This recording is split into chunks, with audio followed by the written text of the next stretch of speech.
Jumpa lagi dengan saya, Mr. Sorchan, di dalam channel pengembangan kepribadian atau mentoring self-improvement.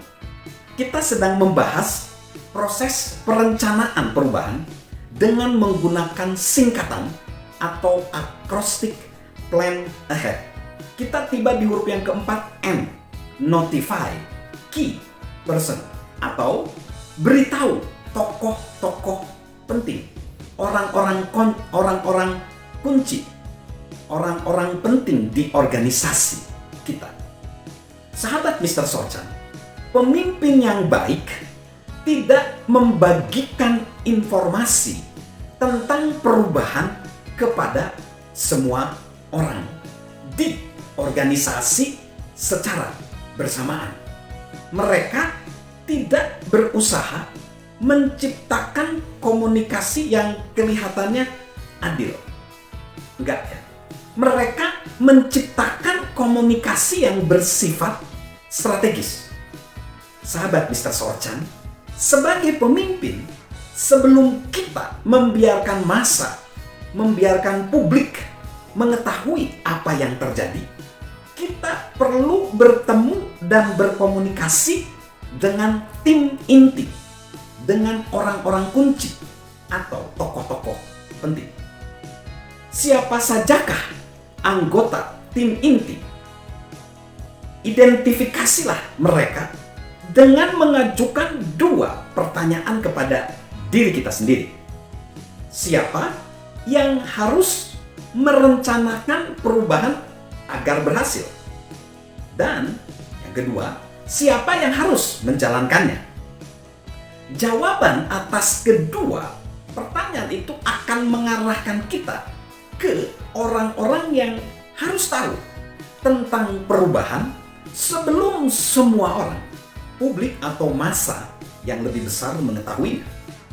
Jadi, bertemulah terlebih dahulu dengan orang-orang yang pengaruhnya diperlukan untuk menyukseskan perubahan.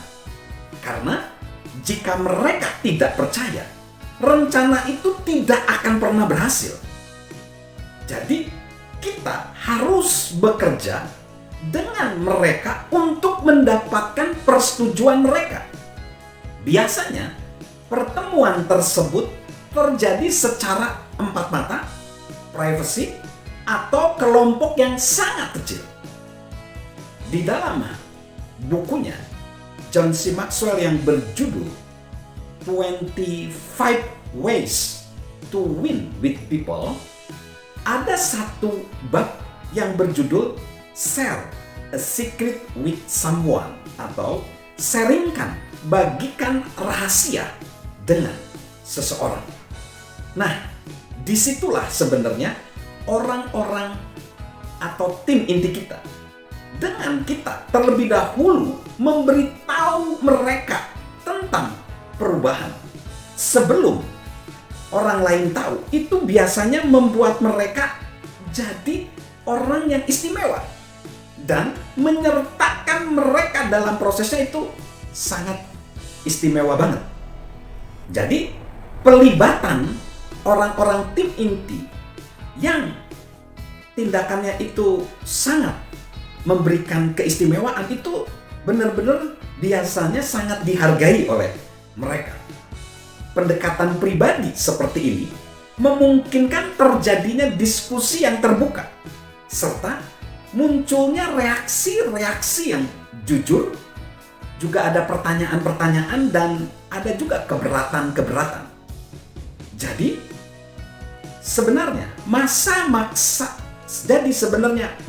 ini atau periode interaksi ini adalah disebut sebagai rapat sebelum rapat.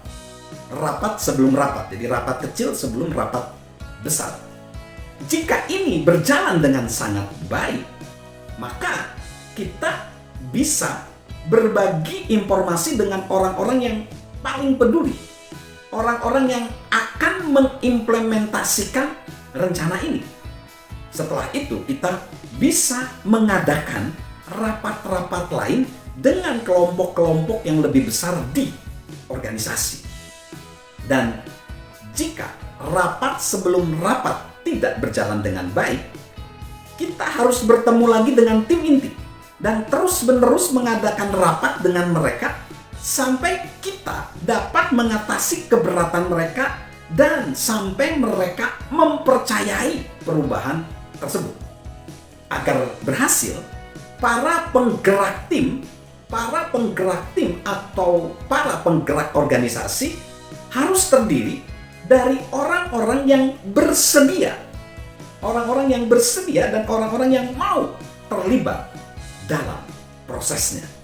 Jadi itulah singkatan yang keempat ya dari huruf plan ahead and notify key person, beritahu tokoh-tokoh penting terlebih dahulu untuk sama-sama mewujudkan perubahan.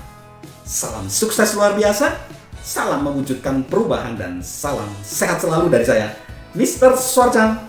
Halo guys, sahabat Mr. Sorchan. Yuk subscribe channel Mr. Sorchan, beri komentar dan share agar orang lain bisa menjadi lebih baik. Salam sukses luar biasa, salam sehat selalu dari saya, Mr. Sorchan.